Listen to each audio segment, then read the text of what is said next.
The town of Dust Creek had seen its share of storms, gunfights and broken men, but nothing stopped the crowd that gathered outside the auction barn that evening. Men weren't here for cattle. They were here for something far stranger. A woman. No name. No record. No voice.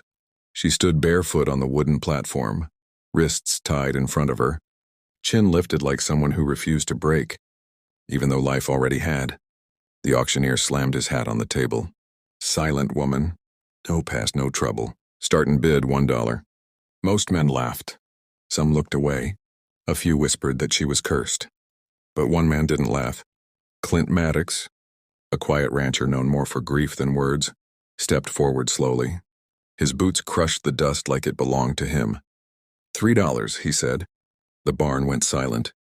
$3 wasn't much, but for a woman who didn't speak, it was too much. Suspiciously too much. The auctioneer smirked. Sold. They untied her wrists and pushed her toward Clint. She didn't look scared, only tired like someone who had run out of places to run. Clint didn't touch her, didn't question her, didn't ask why she wouldn't speak. He simply said, "Come on. You're safe now." But she hesitated. Just for a second, and that's when he saw it. A single tear. It wasn't fear. It wasn't pain. It was something else. A warning. On the long ride back to his ranch, she finally lifted her hands and wrote a single trembling word in the dirt beside his boots. "Run!" Clint froze. Run from what?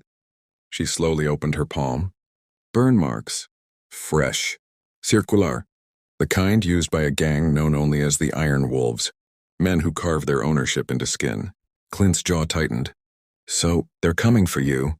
She shook her head, then pointed at him. They weren't coming for her. They were coming for him. Before Clint could ask why, thunder rumbled across the plains, not from the sky but from horses. 6 riders, black coats, iron badges burning in the moonlight. Clint pulled her behind a hay wagon. "Why me? What do they want?"